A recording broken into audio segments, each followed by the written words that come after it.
Hola, soy Roy Campos de Mitowski. Estamos al lunes 7 de noviembre de 2022, primer lunes de noviembre, ya está acabando 2022. En términos de gobierno es el mes 48 del gobierno de López Obrador. Y como cada lunes, porque esto lo hacemos todos los lunes desde hace mucho tiempo, les voy a conocer cuáles son las noticias que los mexicanos juzgaron más importantes, interesantes, morbosas a veces impactantes, lo que fuera, pero los ciudadanos las calificaron como las noticias más interesantes en la primera semana de noviembre, la semana que corrió justo del día 31 de octubre al 6 de noviembre. Bueno, la 1 y la 2 están muy ligadas, por cierto, ¿eh? La 1 es toda la discusión que se dio, y con toda razón, porque es algo importante, que se dio acerca de la propuesta de reforma electoral que no se ha presentado, ¿no? Pero trabajó con una que en abril circuló, que en abril se dijo, que en abril se difundió, que el presidente López Obrador quería hacer una reforma político-electoral, digo yo no solo electoral, sino de estructuras de gobierno en sí, y que hubo mucha discusión, porque en este momento, ¿no?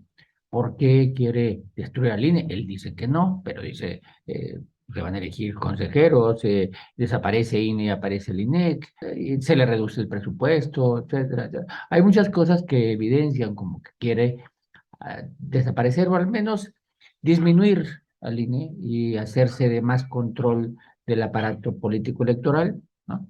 Eh, por ahí algunos textos buenos, otros textos muy con el hígado, pero el caso es que la discusión sobre esta posible propuesta de reforma electoral y cómo iba a transitar, palabra muy de los políticos en la Cámara, con los partidos políticos, Movimiento Ciudadano acusando al PRI de que ya había pactado, y pues vamos a ver que ese tema va a seguir dando. Y el número dos, como les digo, que estaba muy relacionado, porque créanme o no, la noticia fue una encuesta. Créanme o no, parte de mi actividad se relaciona con las encuestas. Entonces de repente digo, qué bueno que una encuesta sea eh, importante, pero aquí fue más el morbo y el uso político que se le dio a la encuesta. Las preguntas eran resultados obvios, pero el hecho de que el INE haya hecho la encuesta y que los resultados coincidan con lo que el presidente López Obrador propone, que coincide con lo que todos prácticamente hemos querido hace mucho, ¿no? Disminuir legisladores, disminuir el dinero que se gasta, pero el uso político es que el presidente dice, ya ven, el mismo INE vuelve a hacer para que sepan. Creo que el INE no hizo una defensa adecuada del tema. El caso es que, no sé si se pegó un balazo de pie, dieron una encuesta con resultados lógicos, y lo más interesante de esa encuesta, lo más interesante, prácticamente lo único interesante de esa encuesta, no es el resultado de las preguntas, sino el uso político que se le está dando. En tercero, fue una noticia que viene de fuera, que es los festejos del Halloween del 31 de octubre. Vimos, nos enteramos de que en Corea del Sur, fíjense nada más desde dónde viene esta noticia, muertos apachurrados, ¿no? O sea, la turba, o sea, ¿quién los mató? Puente Ovejuna, todos. O sea, la turba en un callejón donde se acostumbra a festejar, pero eran tantos que entre los apretujados, al menos 150 muertos. O sea, vean el tamaño de la tragedia. Jóvenes que salieron a divertirse, y de repente pues quedaron atrapados entre una multitud que quería entrar a los antros, entrar a este callejón, no había forma de salir, las imágenes impactantes, los muchachos tratando de escapar por las ventanas, muy, muy, muy fuerte el tema. Fue un tema y casi similar de importancia a los mexicanos le dimos a las fiestas que en estas fechas hacen los mexicanos sobre el Día de los Muertos, ¿no? Digo las fiestas, las celebraciones, los recuerdos, pero los mexicanos el día primero y el día dos festejamos los muertos. Hay lugares muy, muy impresionantes del festejo, ¿no? ¿No?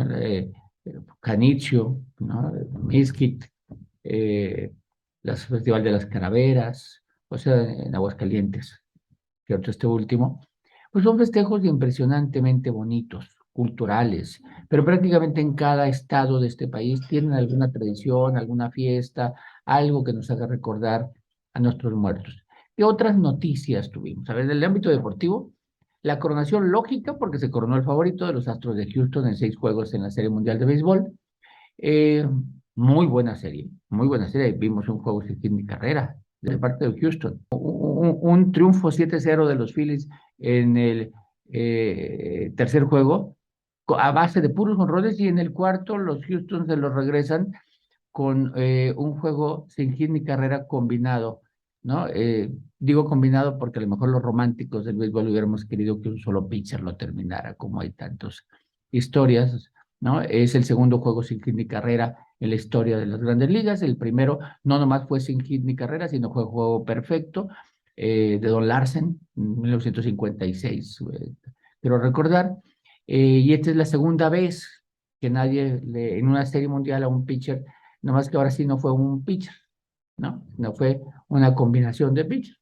Primero Gabriel, 5 entradas, y luego se fueron los relevistas hasta que maniataron a los Phillies de Filadelfia. Magnífico juego. Un quinto juego impresionantemente bueno, ¿no? Que ganan por una carrera a Houston, cuando la novena un atrapadón pegado a la barda, salva el empate, ¿no? Sí, al que le gusta el béisbol disfrutó. Personalmente se ve que yo lo disfruté, ¿no? Otra internacional, no deportiva, las reacciones al del triunfo de Lula en Brasil, al regreso de Lula, ganándole en segunda vuelta por una nariz, menos de 2 puntos, muchos millones de votos, pero menos de 2 puntos de diferencia, ¿no? Menos de 51-49, un poco para que se vean la idea, a Bolsonaro. Y las reacciones de los seguidores de Bolsonaro, casi casi llamando un golpe de Estado, y Bolsonaro medio regateando el triunfo, sin felicitar a Lula, todo lo que hablaba, las reacciones, los miedos que podía causar. A final de cuentas, en enero toma posesión Lula como nuevo presidente de Brasil, en el que va a ser su tercer periodo, ¿no? Ya estuvo 2 periodos anteriormente, ahora regresa y vuelve a ganar. ¿Qué otra noticia? También internacional, Ecuador. Vivió escenas espeluznantes, carros bomba, y parece que todo tiene que ver con la detención de algunos narcotraficantes. La reacción fue muy fuerte de parte de ellos. Ecuador declara estado de excepción. Por último, así como se discutió la reforma electoral, también hubo una discusión sobre el caso Ayotzinapa. Ya lo hemos mencionado, ¿no? Las dudas que se generaron del caso Ayotzinapa, el presidente defendiendo, dándole todo su apoyo a Encinas, pero después del informe que se presentó, ocurrieron muchas cosas, ¿no? De repente la filtración del informe completo sin testar, sin nada tachado, una entrevista de Encinas, el hackeo a la Sedena, la declaración del grupo de expertos independientes, y el presidente al final sale y dice, tiene todo mi apoyo, y hay por ahí un complot dentro de la fiscalía, pudo haber gente interesada en echar abajo esto, pero el presidente la defiende a ultranza, ¿no? Pero sí, el tema de Ayotzinapa volvió a ser tema de conversación, tema de análisis, tema de preocupación para algunos, y vamos a ver qué nos depara esta semana. Pero recuerdo, el número 1 y el 2 tienen que ver con la reforma electoral. 1, con la discusión de fondo, y 2, con la difusión de una encuesta. Gracias, soy Roy Campos con las noticias más importantes de la primera semana de noviembre de 2022 en México.